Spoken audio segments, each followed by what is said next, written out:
Good evening, I'm Faye Barker. This is ITV News London. This week, some of the capital's most prestigious schools have been accused of allowing a culture where girls are sexually abused and harassed. Today, the Metropolitan Police confirmed it had received 2 complaints of non-recent sexual assault in relation to Dulwich College, and Highgate School has appointed a former judge to investigate claims of sexual abuse there. One woman, Ava Vakil, has published a letter describing King's College School in Wimbledon as a hotbed of sexual violence, with that school also now investigating. Our reporter, Ria Chatterjee, has been speaking to Ava. I am writing to you to address the deep-rooted culture of misogyny at King's College School, Wimbledon. It is a searing open letter.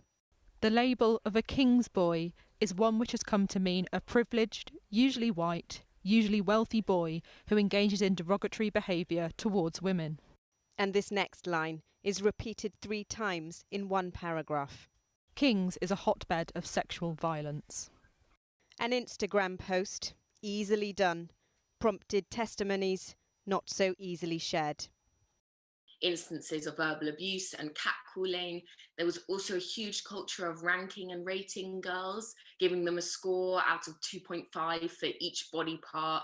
There were also instances of sexual assault and sexual violence, groping. This was within the school grounds, this was on the street, this was really everywhere. Potentially really difficult for these young girls and women to share these stories. You may be the first person that they've shared this with. Yeah, absolutely. And I found that really humbling and really heartbreaking at the same time. They didn't feel like they could speak about this with their friends or their family or the school. And actually, it really showed me how voiceless so many young girls and young boys actually feel. Perhaps the power of social media is reflected in moments like this. Ava Vakil met with the head teacher of King's College School in Wimbledon on Tuesday. He is part of his official response to the allegations. My meeting with Ava was very positive, and we will act on what she's told us. The governors are appointing a panel of independent experts to carry out a forensic review of the school's policies, practices and values. We've received serious disclosures and will be referring them to our statutory partners in line with safeguarding procedures.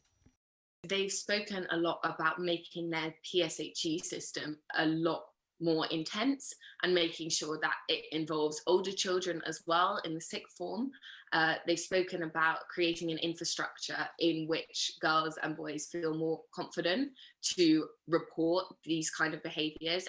This independent review is also going to involve experts on sexual abuse, educational experts, lawyers. Claims of rape, sexual assault and misogyny within a handful of schools are racking up on this website.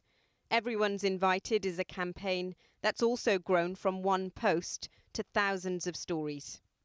Just having these conversations, talking about it, having the word rape culture in the press, in the public consciousness, people understanding what it means is, a huge step and achievement in the short term, I believe. Today at one London school, evidence of online conversations moving into the real world. A red ribbon signifying all those with a story to tell. Ria Chatterjee reporting there. Well, tonight the Met Police said it's had the first of a series of detailed meetings about the Everyone's Invited website mentioned in Ria's report. Now, it says it's been reviewing the content to establish whether victims of crime in London could be encouraged to report it. It's already subsequently received a number of reports of specific offences. Former Arsenal footballer Thierry Henry has said he's deleting all his social media accounts until online platforms are better regulated. The Gunners legend said in a statement the sheer volume of racism, bullying and resulting mental torture of individuals is too toxic to ignore. He went on to add he feels it's far too easy to create an account and harass people without consequences. Well, someone who's experienced that is Leanne Sanderson, the first female England footballer to come out as gay.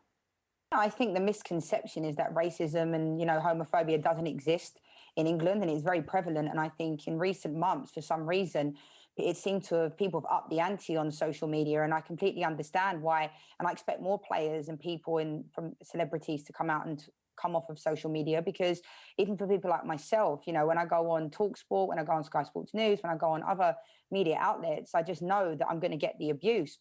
And the problem is, you learn to deal with it. But I think it's past the point of having to learn to deal with it. It affects your family. And if people don't like me, that's absolutely fine. Obviously, you hope that everybody likes you. But at the same time, you don't have to. Why do people feel the need to come at me about my, you know, gender, being a woman, being, you know, black, being gay? It's just not nice. So I just think if you want to have an opinion, then have it. But why do people feel the need?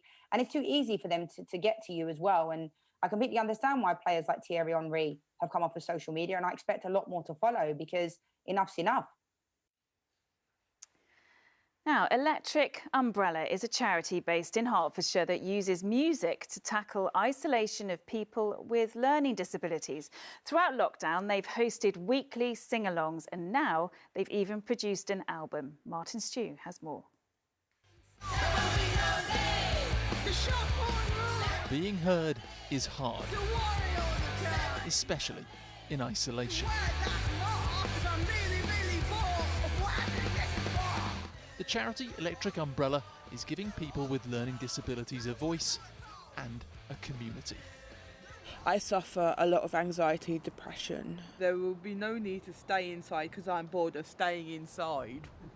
And are you bored of staying inside? Yeah. Basically, yes. This year, Kirsty's social life has been entirely online. Send me a map to where I want to spend my one life. If you're stuck in a house all day, you're going to get mad, aren't you? So I find making music is just like heaven.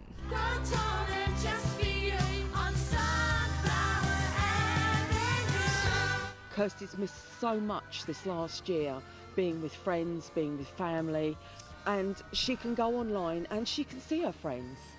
And she'll sit there and next thing you know, they're singing and these words are joining together, and next thing you know, you've got a song.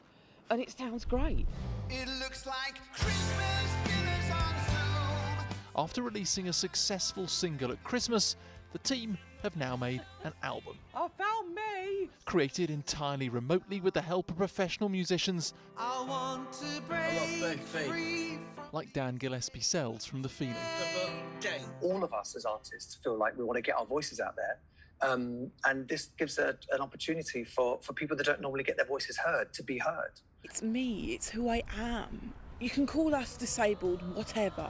Together, we can create music. We're using the album in place of the gigs that we used to do. Look at this group of people, look how inspiring they are, look how amazing they are. Look what happens when you work together, you co-create, you place as much importance upon each other as anything else.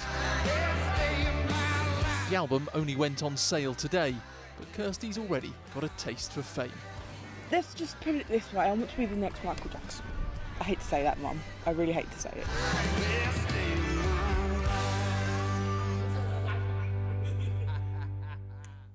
Finally, Teddington has been named the best place to live in London by the Sunday Times. While the open space of Bushy Park may have helped many in the pandemic, the southwest suburb has also praised for its community spirit and independent shops and cafes, as well as being close to the Thames. Now let's take a look at the weather forecast. Here's Manali.